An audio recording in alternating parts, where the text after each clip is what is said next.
शकुंतला देवी के आंसू सूख चुके हैं। उनके पति मोहन शाह का दाह संस्कार गुरुवार सुबह ही हुआ है। शकुंतला धीमी आवाज में भोजपुरी में कहती हैं, दारू के दुख ना बा, आदमी के दुख बा। शकुंतला देवी जैसे और भी हैं जो जहरीली शराब से मचे को आराम की चपेट में आए हैं। 16 अक्टूबर से बिहार के सारण और सिवान जिले में जहरीली शराब पीने से मौतों का सिलसिला शुरू हुआ था। ये मौतें सारण के मशरफ और सिवान के भगवानपुर हाट नामक ब्लॉक में हुई थी। इस मामले में बिहार के डीजीपी आलोक राज ने एक बयान जारी करके इन मौतों की वजह जहरीली शराब बताई है। अभी तक 33 लोगों की मौतों की पुष्टि की है। वहीं बिहार के मुख्यमंत्री नीतीश कुमार ने अधिकारियों को इस मामले की उच्च स्तरीय समीक्षा करके सभी बिंदुओं पर जांच करने का निर्देश दिया है।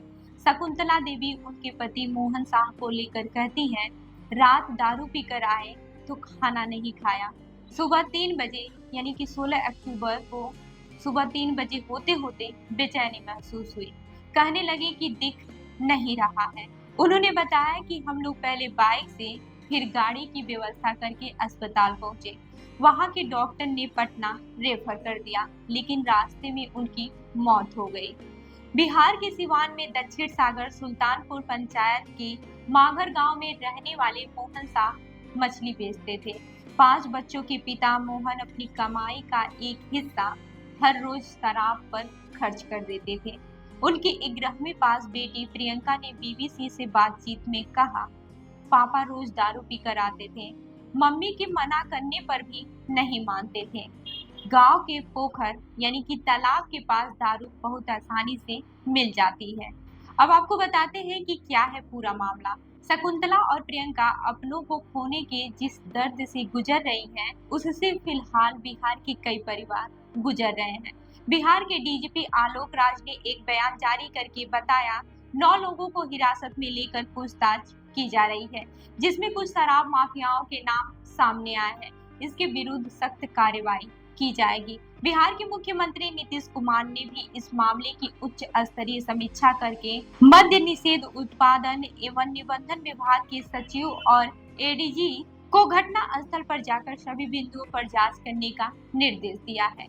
अब परिजन क्या कह रहे हैं ये भी आपको बता देते हैं। भगवानपुर हाट की सीता देवी अपने बेटे की पासपोर्ट साइज फोटो में उसकी आंखें निहार रही हैं। वो अपने बेटे मनोज की शराब पीने की लत से परेशान है।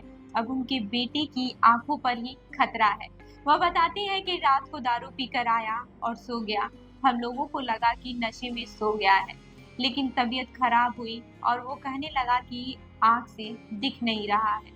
हम लोगों ने डॉक्टर को बुलाकर सुई लगवाई और सिवान अस्पताल ले गए। वहां से उसे पटना इलाज के लिए भेज दिया गया है। पेशे से पेंटर मनोज के 2 बच्चे हैं। सीता बताती है कि बोलते बोलते थक गए हैं, लेकिन वो दारू छोड़ता ही नहीं, उल्टे गाली देता था। उसकी आंखें नहीं रहेंगी तो हम बुढ़ा बूढ़ी को ही उसका परिवार होना पड़ेगा। सीता के घर से कुछ ही दूरी पर सुरनदेव राय का घर है, जहां स्थानीय लोगों की बैठक जमी है।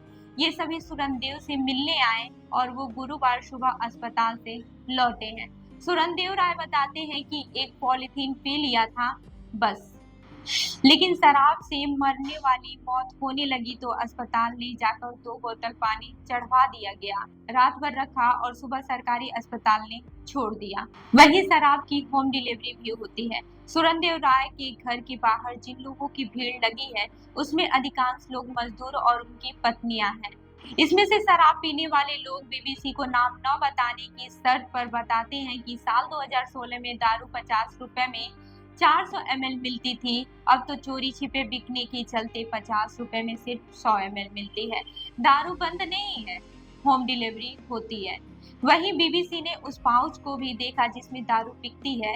ये एक सफेद पन्नी होती है जिसको सिर्फ हाथ से गांठ बांधकर पैक कर दिया जाता है। यहाँ मौजूद कस्तूरी देवी कहती हैं कि सारे लोग काम करके आते हैं और घर आने की बजाय बाहर से ही दारू पीकर आते हैं। मना करने पर लड़ाई झगड़ा मारपीट करते हैं। दक्षिण सागर सुल्तानपुर पंचायत से करीब 3 किलोमीटर दूर कौड़िया पंचायत के मुसहर टोले में लोग दाह संस्कार के लिए लकड़ी का इंतजाम कर रहे हैं। इस टोले से 5 लोगों की मौत हुई है, जिसमें 2 औरतें भी शामिल हैं। एक मृत औरत के पति बीबीसी से कहते हैं कि हम तो बाहर कमाने गए थे, यहाँ औरत ने दारू पी लिया तो हम क्या करें। भगवानपुर हाट ब्लॉक के प्रमुख हरेंद्र पासवान बताते हैं कि हमारे ब्लॉक में कौड़िया, दक्षिण सागर, सुल्तानपुर, सोनधारी पंचायत प्रभावित हुए हैं। कौड़िया के मुशहर टोली खैरवा में 5, वैसे टोली में 3, कौड़िया तख्त में 2, खैरवा पटेल टोला में 3 आदमी की मौत हुई है। इसी तरह दक्षिण सागर सुल्तानपुर में 8 और सोनाधारी पंचायत में 3 लोगों की मौत हुई है। सिवान के जिला अधिकारी मुकुल कुमार गुप्ता बताते हैं कि हमारे वहां कुल 63 को सरकारी अस्पताल में भर्ती कराया गया था। इसमें से 30 लोगों को अस्पताल से छुट्टी मिल गई है, 13 को इलाज के लिए पटना रेफर किया गया है। लेकिन राज्य में शराबबंदी के बावजूद शराब गांव में खुलेआम कैसे मिल जाती है? इस सवाल के जवाब में सिवान के जिलाधिकारी कोई स्पष्ट जवाब नहीं देते।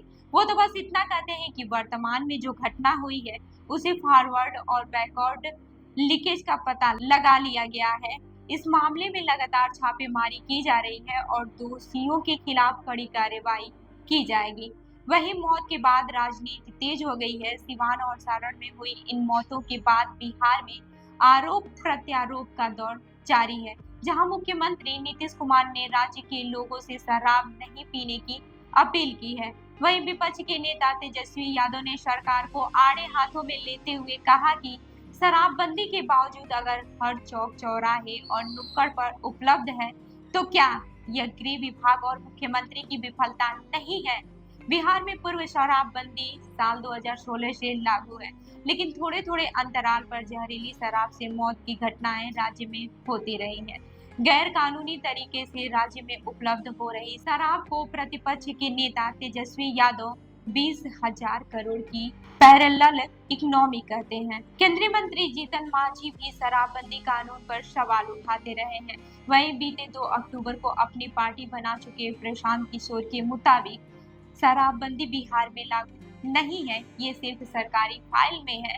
घर घर में शराब बिक रही है। प्रशांत किशोर पहले ही अपनी पार्टी जनसुराज के सत्ता में आने पर शराबबंदी खत्म करने का वादा कर चुके हैं। तो इस खबर पर क्या है आपका कहना, हमें जरूर बताएं। मैं हूँ रूबी आपके साथ और आप देख रहे हैं जंगल पर न्यूज। धन्यवाद।